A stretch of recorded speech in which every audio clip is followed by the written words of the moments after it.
मित्रों नमस्कार। सिद्ध आयुर्वेद चैनल पर आपका स्वागत है। और लीजिए एक महत्वपूर्ण जानकारी तिल मस्से हटाने के लिए।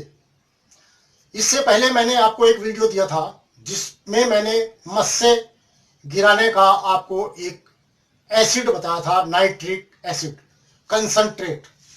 वो कई भाई बहनों को नहीं मिला, हालांकि बहुत पैटर्न चीज है वो मस्से को गिराने के लिए, और बिना किसी कष्ट के ही मस्सा उससे गिर जाता है, परंतु वो आपको उपलब्ध नहीं हो पाया और बार बार आप कमेंट लिखते रहे कि वैद्य जी कोई और उपचार बताइए। तो आज फिर मैं आपको एक बहुत महत्वपूर्ण उपचार इसके लिए बता रहा हूं। आपकी त्वचा पर अनुवांछित चाहे तिल हो या मस्सा हो, वो इससे हट जाएगा, पूर्ण रूप से हट जाएगा। लेकिन इसको लगाने के लिए आपको बहुत सावधानी बरतनी पड़ेगी। देखिए, कोई भी एक्स्ट्रा मांस हमारे शरीर पर यदि उभरता है और उसके हमें निकालना है, तो आप समझ लीजिए कि उसको काटना है किसी तरह से। उसको रिमूव करने के लिए उसे हमें जलाना है। तो यह प्रक्रिया थोड़ी सी सख्त हो सकती है और कष्टपूर्ण भी हो सकती है।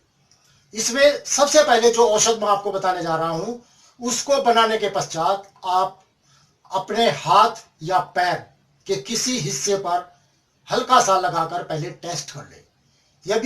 यदि आपके हाथ या पैर में कोई तिल या मस्सा है तो सबसे पहले उसके ऊपर आप टेस्ट करें इसको।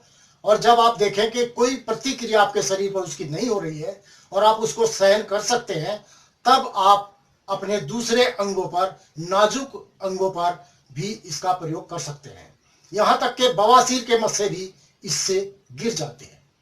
तो इसमें आपको थोड़ी सी जलन जरूर होगी त्वचा पर, और इसको मस्से के ऊपर लगाना है। देखिए, यदि कोई मस्सा है तो उसके चारों तरफ त्वचा पर नहीं लगाना है, बल्कि उसके टॉप में लगाना है मस्से के। वो ऊपर से ही मुरझाना शुरू करेगा, खत्म होना शुरू हो जाएगा, और जब उसके जड़ तक औषध का असर पहुंचेगा वो मुरझा करके गिर जाएगा। तो इस प्रकार से आपको इसको लगाना है। और किसी भी लकड़ी की तिल्ली से, माचिस की तिल्ली ले लीजिए या वो फ्रूट चाट खाने वाली जो तिल्ली होती है, उससे आपको ये लगाना है। अब मैं बताता हूं औषध कैसे आपको बनानी है। आपको लेना है लोटिया सज्जी। आप घबरा गए होंगे नाम सुन के। लोटिया सज्जी पंसारी के पास जाते ही मिलेगा आपको। उसको बोलिए लोटिया सज्जी चाहिए, 20 ग्राम ले लीजिए। और 20 ग्राम बिना बुझा चूना। बिना बुझा चूना उसे कहते हैं जो डली वाला चूना आता है, जो पुताई वाले लेकर आते हैं, आके पानी में उसको बुझाते हैं, उसके बाद उसकी पुताई करते हैं। कई भाई बहन इसी पर कमेंट डालते हैं कि बिना बुझा चूना क्या होता है। मुझे बड़ा अफसोस होता है यह सुनकर के कि मेरे भारतवासी अभी तक भी इतने अनजान है, छोटी छोटी चीजों को भी नहीं जानते। कई पूछते हैं दवा कहां मिलेगी, बताओ। मुझे बहुत अजीब होता है, कई बार मैं लिख देता हूं इंग्लैंड में मिलेगी, ढूंढो। अरे दवा भाई मेडिकल स्टोर पर मिलेगी, और जो जड़ी बूटियां हैं वो पंसारी के यहां मिलेंगी। मैं बार बार बताता हूं ये बात। तो व्यर्थ के कमेंट ना डाला करें, सोच समझ के कमेंट डालें। तो लोटिया सज्जी 20 ग्राम लेना है, और बिना बुझा चूना भी 20 ग्राम लेना है। और इसको आप या तो एक चीनी मिट्टी के बर्तन में या एक मिट्टी के बर्तन में डाल दीजिए, और इसमें 1 लीटर पानी डाल दीजिए। आप देखेंगे जो चूना है उसमें बबल्स आने शुरू हो जाएंगे, बर्तन भी गर्म होता है, और वो जो है उसमें बुझ जाएगा। 2 दिन तक उसको पड़ा रहने दें, और बीच बीच में किसी लकड़ी की डंडी से उसको चलाते रहें। इसके पश्चात 2 दिन के पश्चात आपको ऊपर से वो पानी निथारना है। नीचे का जो हिस्सा है वो कोई काम का नहीं है, उसे फेंक दीजिए। ऊपर से पानी को निथार लीजिए, और एक लोहे के बर्तन में उसको चढ़ा दीजिए चूल्हे पर, और उसको पकाइए। पकते पकते वो पानी गाढ़ा हो जाएगा, पेस्ट का रूप धारण कर लेगा। बस वो पेस्ट आपको लेना है, और उसको संभाल करके एक प्याले में, कप में, चीनी मिट्टी के कप में रख लीजिए, ढक करके रख दीजिए।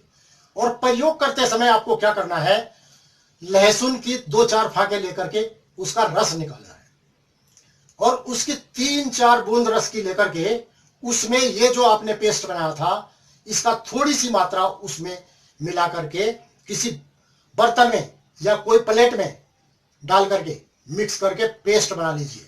लहसुन के रस में मिलाना है वो जो पेस्ट आपने बनाया था उसको, ठीक है। इनको मिला करके फिर एक नया पेस्ट तैयार होगा।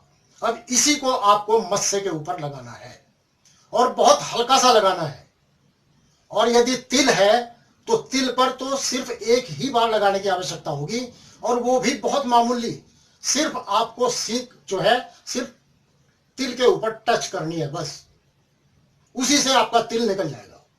और पहले मैंने बता दिया इसको टेस्ट कर लीजिए, अपनी त्वचा पर इसको आप टेस्ट कर लीजिए। तो इसको 2-3 बार लगाने की आवश्यकता हो सकती है। जब तक मस्सा सूख कर गिर नहीं जाता तब तक आप इसको प्रतिदिन नहीं, 2 दिन बाद एक बार लगा करके 2 दिन बाद फिर रिपीट करना है, या 3 दिन भी लग सकता है। इंतजार करें, हो सकता है पहली बार लगाने से ही ये समाप्त हो जाए। मस्सा निश्चित रूप से निकल जाएगा। और किसी भी प्रकार की कोई छोटी मोटी मांस वृद्धि हो गई है तो वो भी इससे समाप्त हो जाती है। तो इस प्रकार से आप लाभ उठाएं। चैनल को सब्सक्राइब करें, वीडियो को लाइक करें और शेयर अवश्य किया करें ताकि ये सब महत्वपूर्ण जानकारियां जन जन तक पहुंच सके। आपका बहुत बहुत धन्यवाद। नमस्कार।